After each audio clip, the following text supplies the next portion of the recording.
Okay. You good? Yes. Okay. Welcome everybody to Hot Takes Cold Proofs with me, Nino. And me, Atiyeh. And today we have our guests are Dr. Eugenio and Daniel and Daniel Tweddle, both from the School of Computer Engineering at UWL. First of all, tell us a little bit about yourselves and what got you into sound. We'll kick off with you. With me? All right. Yeah. What got me into sound? Oh, that's a long question. So I've been messing around with music, I guess, since very early age, probably like 4 years old or something was the first time I ever got in contact with playing any music, doing any sort of performance that was music related on the stage or whatever. So this was like probably like very young age, like 3, 4, 5 years old, I guess.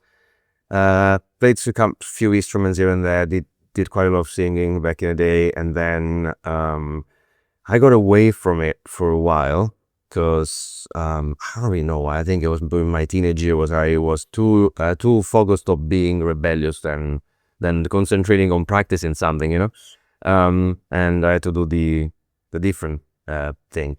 So got away from it a little bit. Then I moved to London for a year after finishing my high school, and then when I moved back to Italy, that's when I studied university, and I went and studied languages, which is completely unrelated, one would think, but then in the long run, it came down to be very related and very actually linked, connected, and useful for what I ended up doing in my life.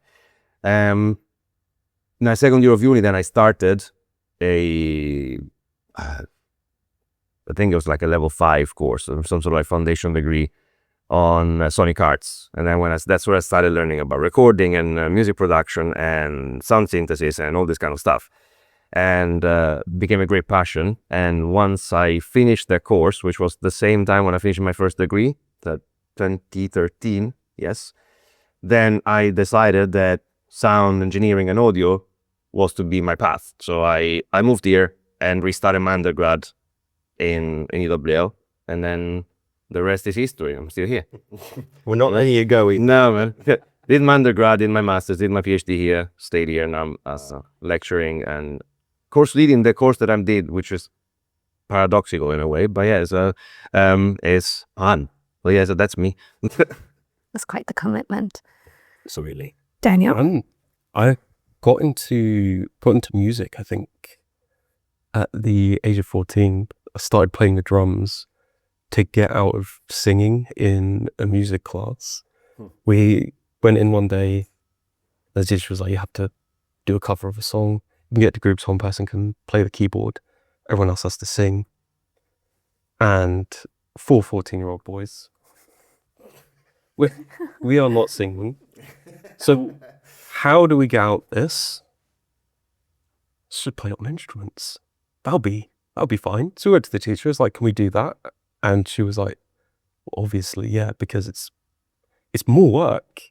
And then, yeah, it was like, I'll learn Boulevard of Broken Dreams on the drums.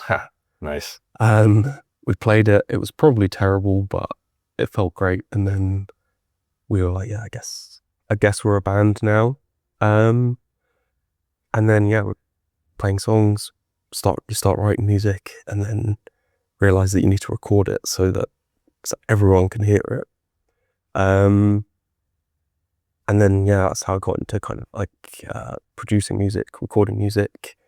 And then you hear about sound engineering, and that kind of also led me to this university, and just haven't left since either.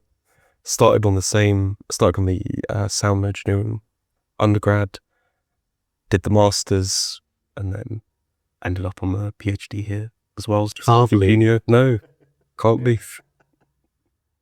They're two of the most successful stories of the universities, I would say. It's 100%. Especially in sound engineering, I mean. Yes, yeah. Great, thank you. So let's get into your research. You work on mispronunciation, detection, and diagnosis. Yes. Am I correct? Yes. Okay. Yeah. So I'm going to start with an easier one. Any favorite mispronunciation stories that are your own or other people's? Ooh.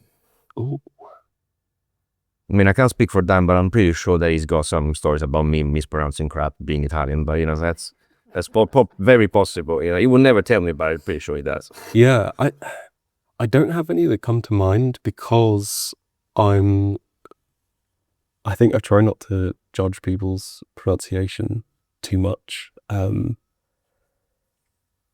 On this, So you switch off your sort of researcher mind when you're like among friends and yeah, in a more, yeah. definitely, because otherwise, That's good. No one's going to want your around. no one would want to speak to me. Do you find you listen to people differently now than you used to? That's generally. Yeah, I think so.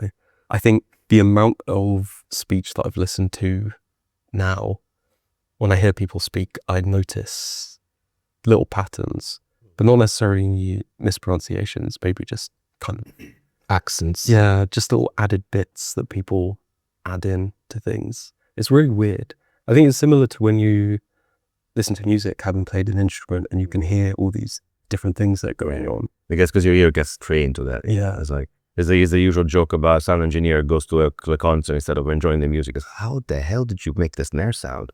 You know, it's you like dissecting stuff, and yeah, when the thing is. Okay, so about the field right now in terms of pronunciation work, what drew you towards this particular angle that you're taking? Maybe if you open up the angle for us first, what angle do you have towards the research and what drew you to it? Yeah. So, we are working on mispronunciation detection. So that's looking at taking an incoming speech signal and automatically detecting pronunciations and then trying to diagnose them as either they've substituted some phonemes, they've maybe inserted some that weren't supposed to be there, or they've deleted some, so they've omitted something maybe in the middle or in the end. So where we are at the moment in the UK, we don't have any speech resources. So we don't have speech data that we can use to train or test or do any kind of benchmarking where you have a set of speech files with phoneme transcripts that also have some of the mispronunciations annotated on there. And if you don't have that, you can't then do research into making deep learning systems that can automatically detect them. You need that sort of frame of reference starting point. Right. Exactly. So you kind of have to start from the beginning. And that's kind of where we are in the UK, because there's lots of research and there's lots of resources for English speech and for non-native English learning, but it's all with American dialects. So there's lots of phoneme transcript datasets in the US, and there's a big, very well-known dataset of non-native speech that's also annotated for mispronunciations with respect to US English. In the wider scope of things, the difference between British English pronunciation and US pronunciation, for most people, are like, oh, it's English. English is English. But of course, there's big differences between US English, Australian English, and British English. So looking at all the research that's happening, looking at all the resources that are available, and then looking at those same pieces of work inside the UK, we realize that there aren't any. So what we're working on is building the resources so we have the data, and then we can start looking at the research that's gone on in terms of artificial intelligence applications. Okay, let's apply it to this and this kind of model and this kind of model, see what results we get, and then... How big is the data set, or how big is it going to be when you, I mean, how you go about planning something like that? It just seems enormous. I mean, You should ask him how much fun he had on the it's been like a multi-year process where we started off building like a native British English data set. And it was my first time making a data set. There were definitely it took a very long time to make, and then I realized that there were things I should have done differently, and it's all part of like the learning process. But we ended up with, I think, maybe 30 speakers and maybe 7,000 files that you then have to find a way of getting phoneme transcripts for as well. And then at that point, you've only got half the data that you need. So what we were doing was we were using that native data set and the American-focused non-native data set as our mispronunciation pool. Right, okay. And trying to get results against an American native data set. So we got some decent results out of it. But then we have to start going for non-native data as well, and collecting that took about the same amount of time to prepare. How are we going to record it? What are we going to use? How do we get people in? How do you make them sit there for an hour and say? Are they reading out individual? Oh, so whole sentences, not individual words or anything. Right. So they're reading out full sentences in not their native language with a microphone in their face, so that people make mistakes. I found that even with the native data set, you'd give people a page of a book and you just say, read it out loud into the microphone. And I remember one time someone was trying to say the word 1,000th and they just couldn't. And so they just kept making the mistake, kept making the mistake. And just say 1,000th. That's worrying. Pretty easy. So maybe that was my favorite mispronunciation story, actually. 1,000. 1,000th. 1,000th. But I think people just get in their own heads, especially when there's a microphone in front of them. So yeah, we got all of that non-native data together as well.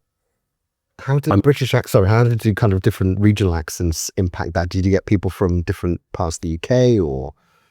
So this is a secret different angle that we've also got. This is exclusive, we're guessing here. This is. Are you really? I mean, depends as soon as the editors of the journals decides to review the papers, maybe it will not be an exclusive anymore. Yes, but for now it is. So we're also looking at how dialects affect these kinds of systems. So going back to the American data sets that are have been used in loads of pieces of work like this, it's an MIT data set, and it covers 8 different dialects. Now, I was thinking about that and thinking, what if someone was using a system, they were trying to practice their pronunciation, and a potential correct answer inside that system or app or whatever allows them to say different words inside the same sentence using different dialects and it be seen as correct. That seems very strange from the perspective switching from one dialect to another within a sentence. Yeah. Because if someone's looking to improve their pronunciation, it's because they want to improve their communication and come across more clearly and be more confident in their conversations. And I don't think anyone would gain confidence by saying one word in a Scouse accent and then one word with RP and then a different one in a Brummie accent, because people would be really confused. Yeah. So you'd want the system to be able to kind of pick up on how they're talking to start with, and then just they're using this dialect, or this accent, I don't think that's particularly relevant in this scenario. I think what we want to try and do, or want to try and develop, is a way of pronunciation training where you learn a dialect. So you intend to learn this accent, and then everything that you're practicing or everything that you're being tested is against a set of phonemes in that dialect. So you can see how far off you are or where your phonetic errors are. And that means, and it also opens us up to the idea of not just learning a new language, but maybe going from a Southern British accent to learning maybe a Geordie accent, because there are going to be phonetic differences, and there are also going to be wider pronunciation differences. In the use of language and just words for describing different things. Like exactly. That's not getting to a small piece of bread debate here, but yes. Yeah. But it means that you can start to kind of get real-time dialect coaching that almost pivots away from language learning. And so I'm guessing for acting, that's a real application. Yeah, it's all about pronunciation. It's not really about whether or not you know the language in that case. Yeah. You know. But the key, Daniel was saying is, respond to your previous question is also, the target is what really makes a difference here.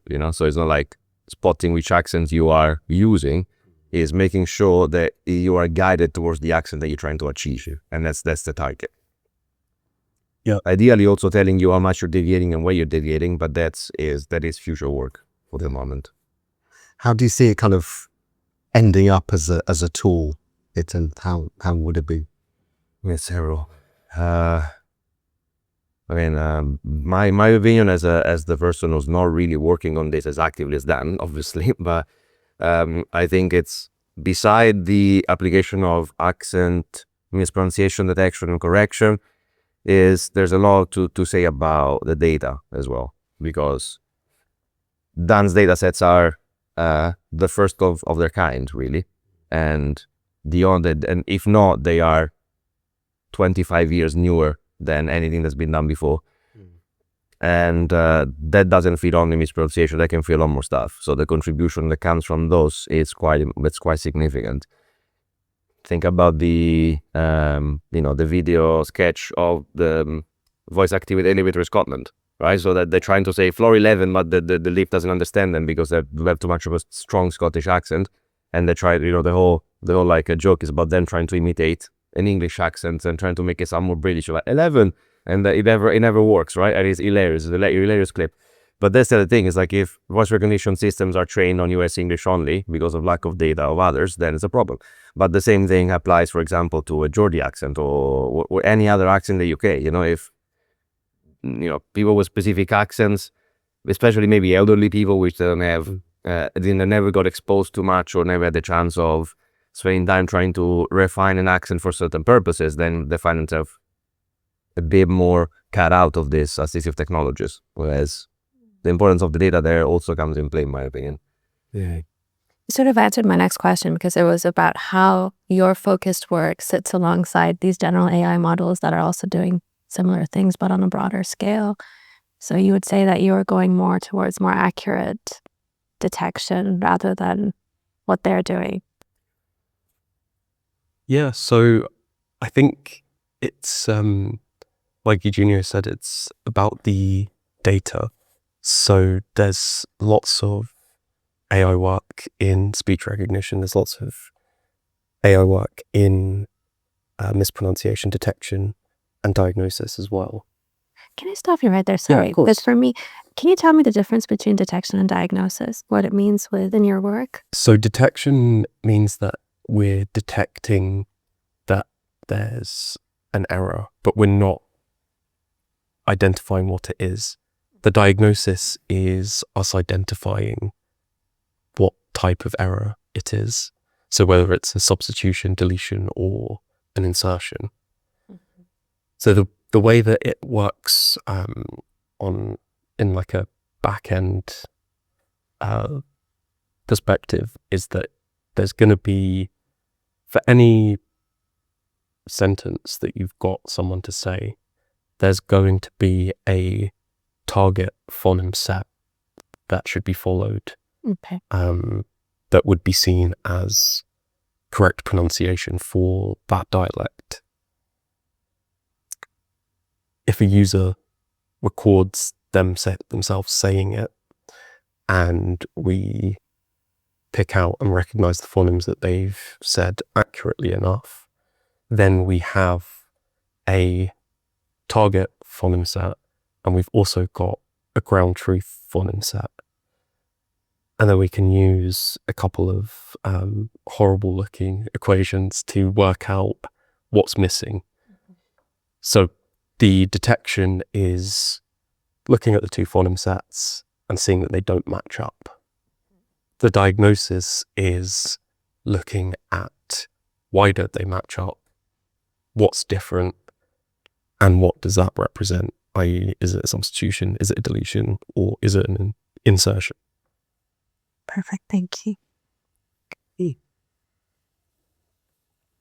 So, is there a direction that once you're done, you wish for someone else to pick up on, like something that you wish you could do but don't have the time? Someone else? No, it's yours. It's mine. I'm gonna let it go down that way, man. I think there's a few different directions. I think data is important. So what we're doing at the moment, it can only be for one given dialect because,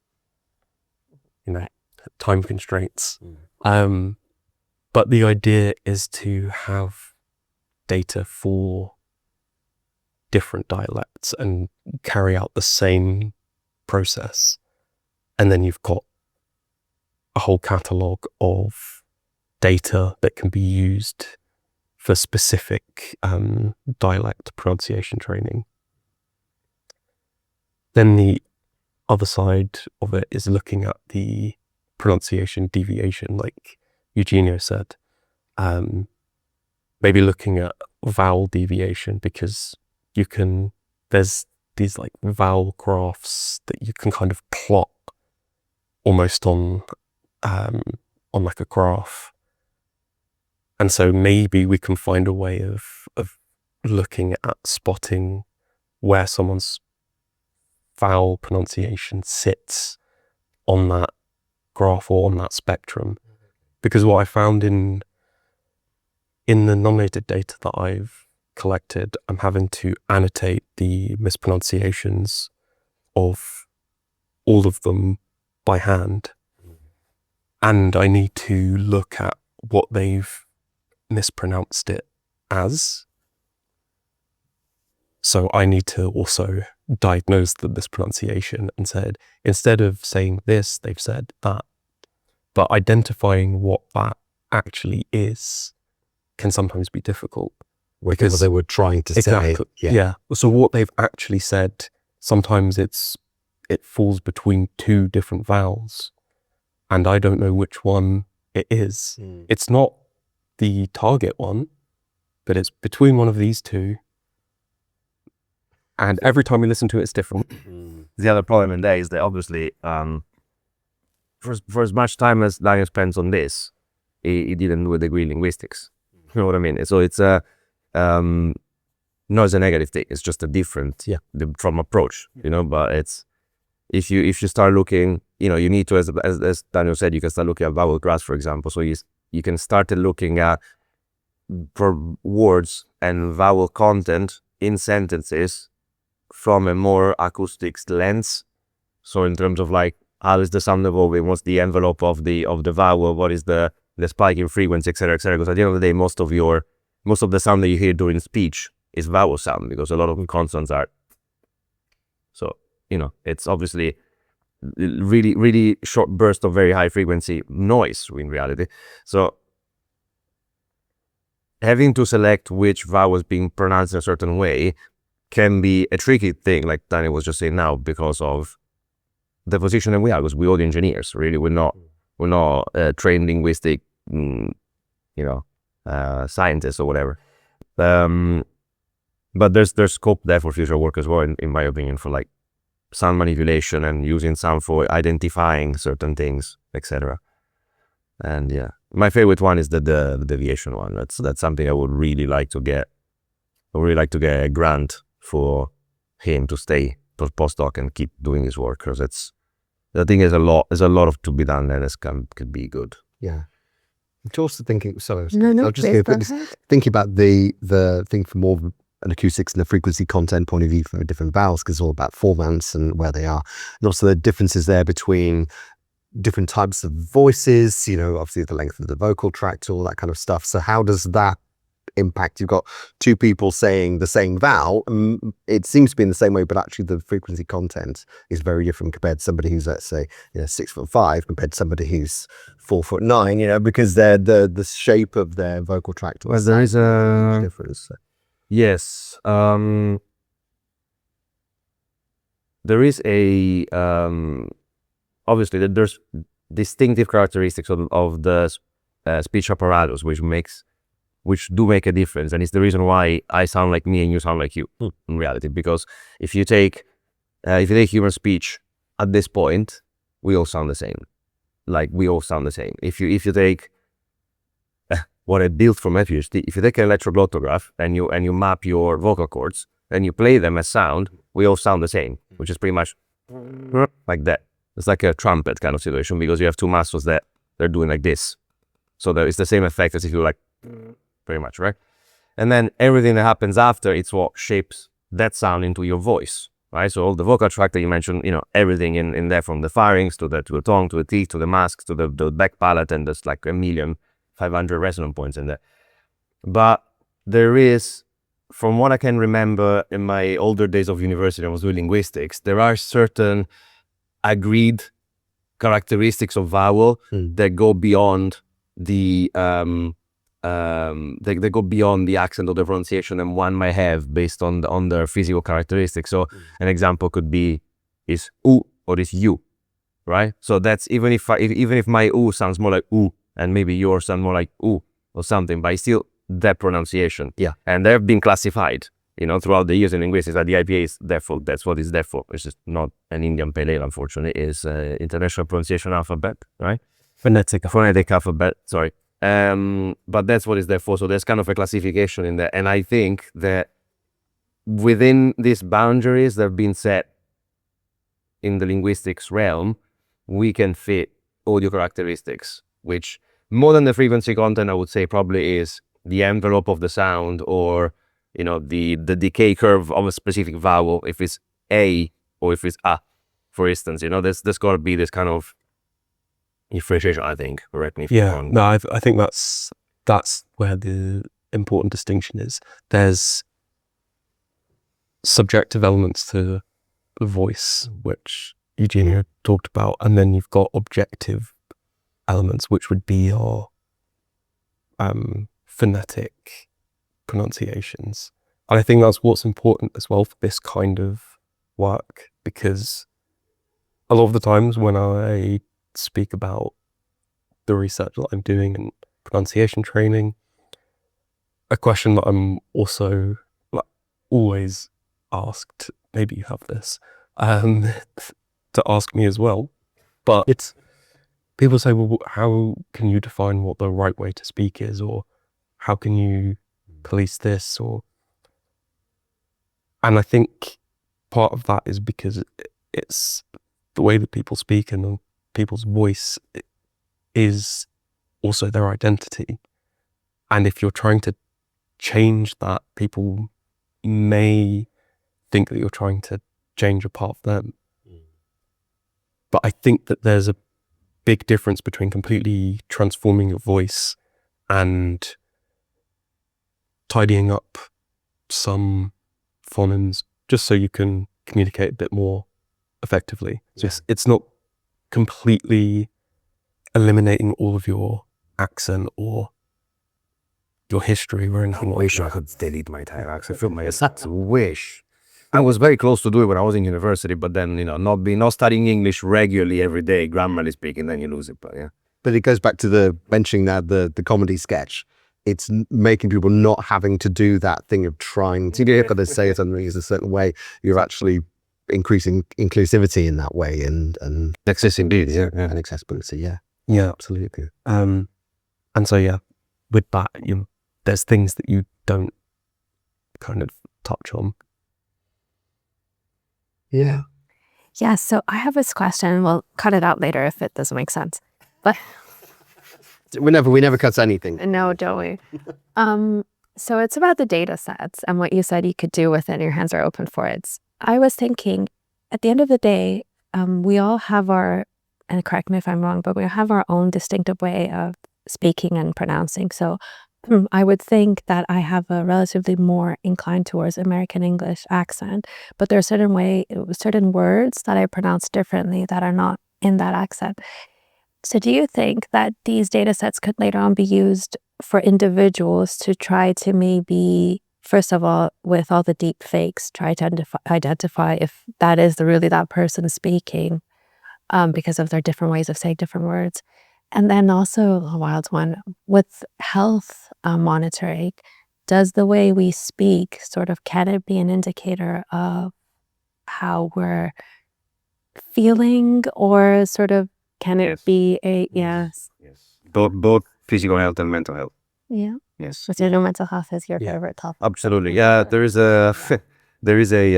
actually quite a big branch of research which is about depression detection through speech, for instance, and what they would call biomarkers. So this kind of characteristic in your voice that can give up certain indication that something is off. Like your voice is trembling or your voice is breaking, but you can barely feel it at times.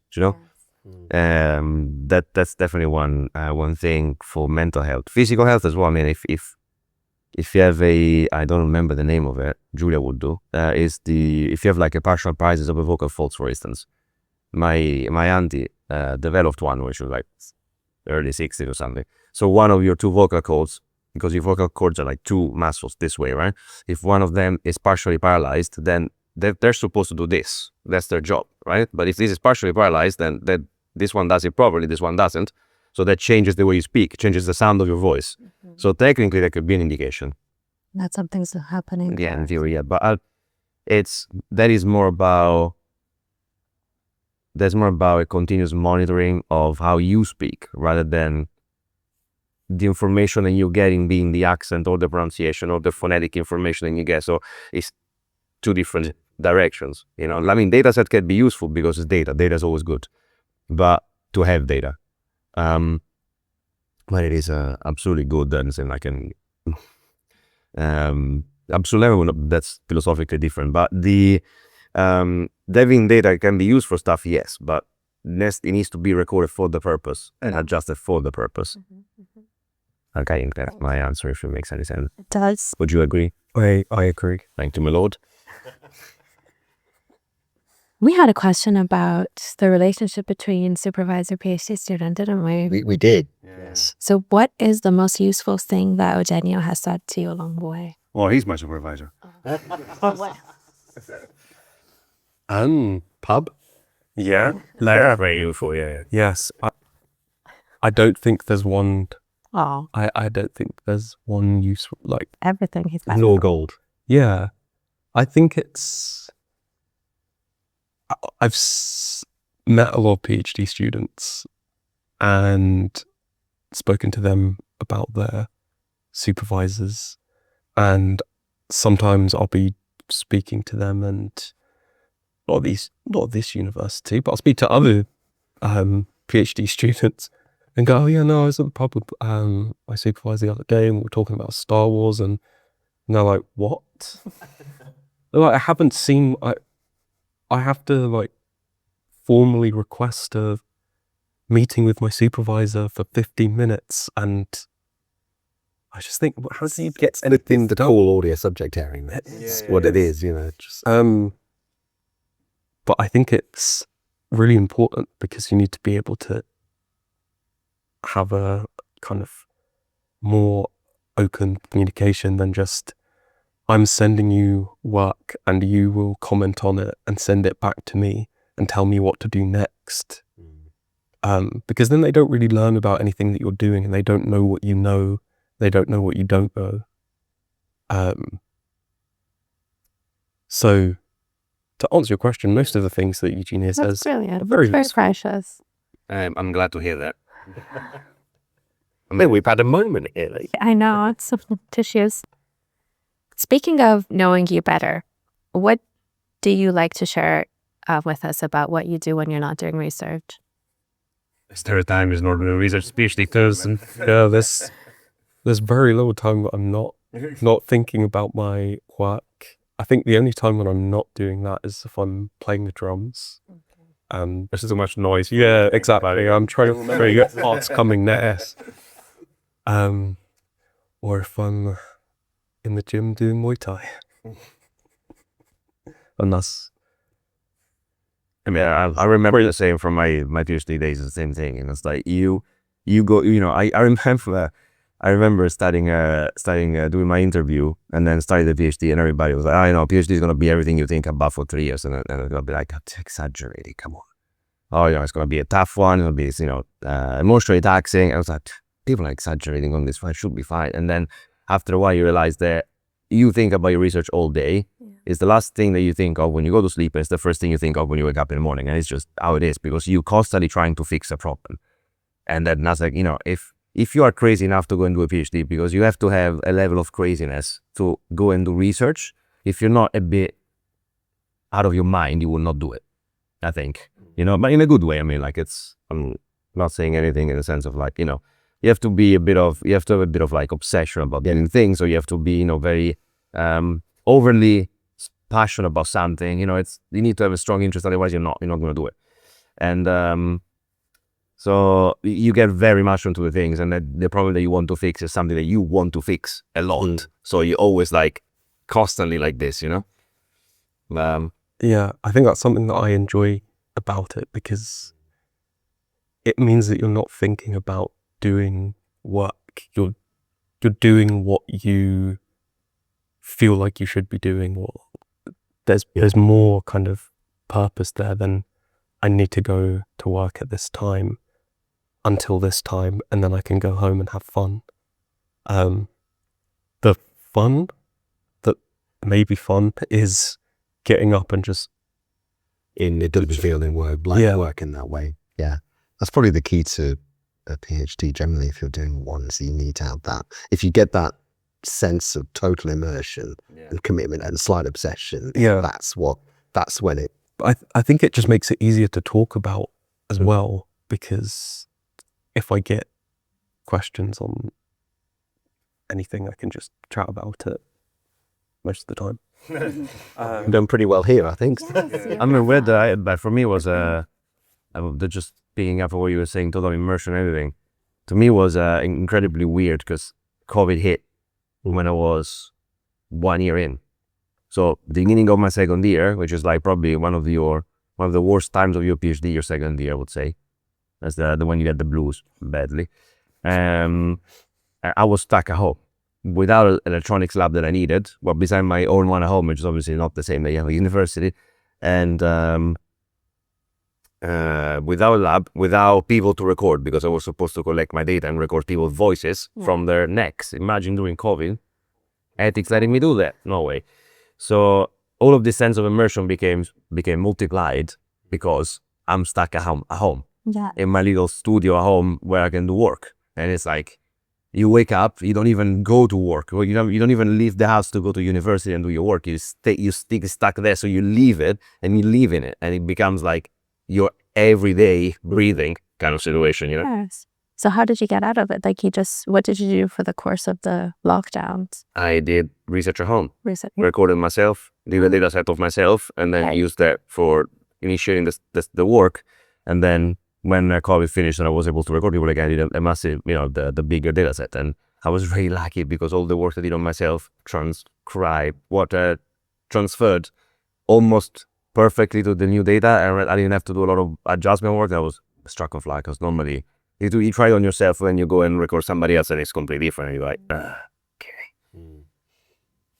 Great, thank you. Anything else we'd like to? Good. Yeah, so thank you very much. And thank you for explaining everything. You'll have to come back in a couple of years when you're done and tell us how it all turned out. And Where it would be Dr. Lord Ted Tweddle instead of just Lord Tweddle. Yeah. Yeah, I would like to point this out there. What is it with the Lord? His title is Lord, so we call him Lord Tweddle. No, Yes. just a joke I make. Yeah. Well, you do deserve it. Yes. Thank you. We are done.